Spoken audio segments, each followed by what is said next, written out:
La première priorité est déjà de commencer à protéger la cible principale des menaces actuelles. Cette cible, c'est tout simplement l'utilisateur.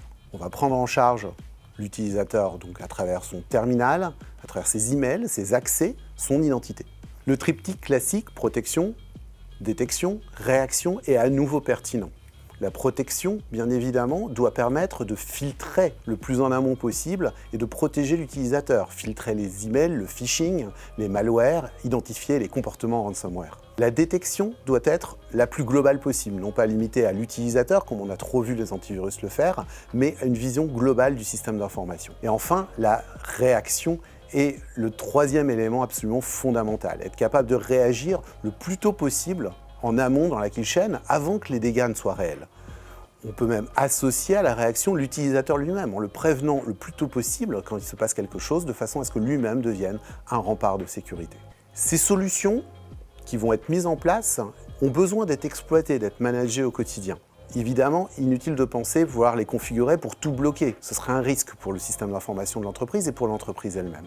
Il faut associer les bons processus, la bonne organisation pour fonctionner en mode 24/7, bien évidemment, et de façon à mettre en place, au final, un premier SOC spécialisé autour des menaces de l'utilisateur. Sur la base de ce SOC spécialisé, on va pouvoir construire un SOC global d'entreprise qui prendra en charge ensuite les risques réels de l'organisation. Il sera possible d'aborder de nouveaux périmètres, de nouveaux besoins.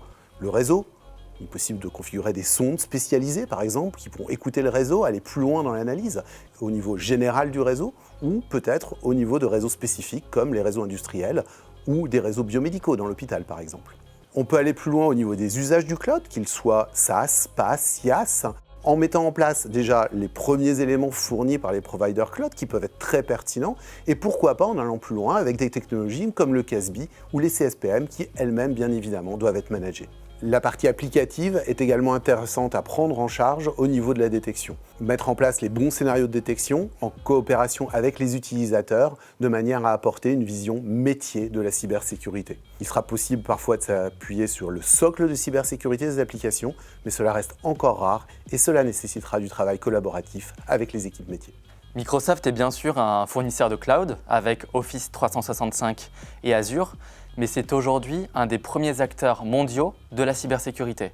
Nous investissons plus de 1 milliard de dollars chaque année en recherche et développement sur le sujet et nous avons un chiffre d'affaires de plus de 10 milliards de dollars en cybersécurité.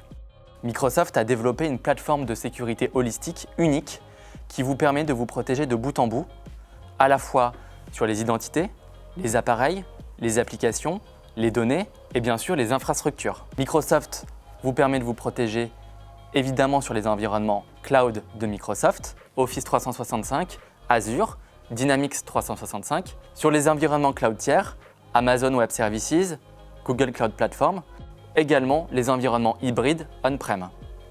Cette plateforme unique développée par Microsoft s'appelle Microsoft Defender. C'est une plateforme qui est aujourd'hui reconnue mondialement, notamment leader dans 5 Magic Quadrants du Gartner. Associée à l'expertise d'Advance, cette plateforme de sécurité Microsoft Defender saura répondre à l'ensemble de vos défis cyber.